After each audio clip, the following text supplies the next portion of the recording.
ดีพี่น้องมื้อนี้เฮาสิพาทุกคนไปฮู้จักกับคำศัพท์ภาษาลาว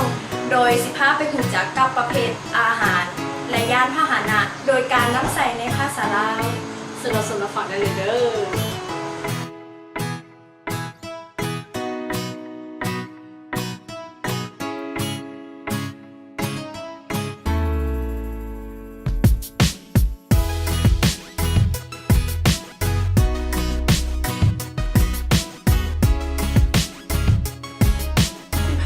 ไปรู้จักกับประเภทของอาหารโดยการนำใส่ภาษาลาวคำแรกข้าวลาบข้าวเปล่าข้าวจีขนมปังข้าวเปียกข้าวต้มเฝอก๋วยเตี๋ยวข้าวปุ้นขนมจีนปลาจืนปลาทอดขั่วร่วมมิตรผัดผักรวมของแก้มกับแกล้มผักกับผักเคียงปิ่งสิ้นเนื้อย่างสิ้นดาดหมูกระทะ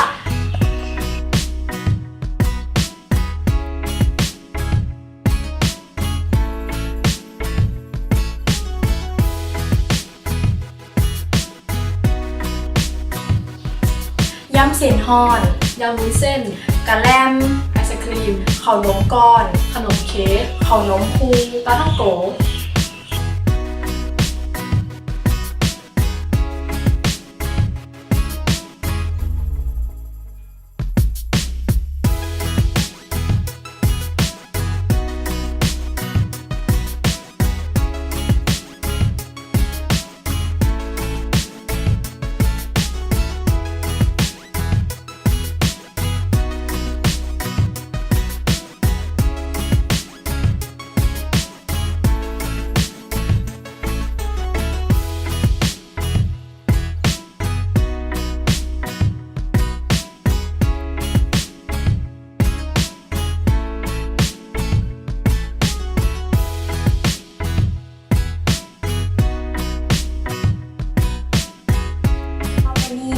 พวกเราสิพาทุกคนมาหูจักกับยานพาหนะโดยการนำใส่ในภาษาลาว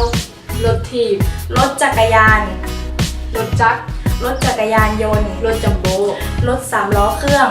เรือบินเครื่องบิน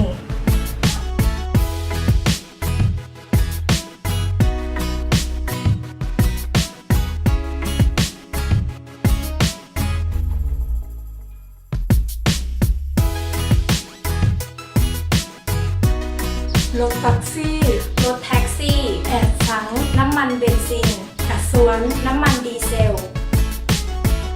แต่สุคนก็ได้หูจักกับคำศัพท์ภาษาลาวประเภทอาหารและย่านพาหนะเขาเศร้าคนล่างวาจุกคนดีเลยหูจักกับคำศัพท์ภาษาลาวไล่ขึ้นโชคดีเด้อพี่น้อง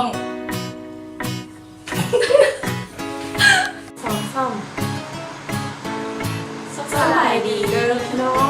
มึงอย่าเด้อสิมึงเด้อใช่เหรอต้องให้คนอยู่กายมันเป็นหลักค่ะ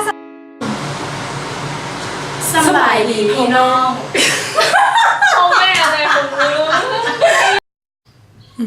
และต่อไปนี้พวกเราสิพาทุกคนมาหูจักกับยานพาหนะโดยการนำใส่ในภาษาลาว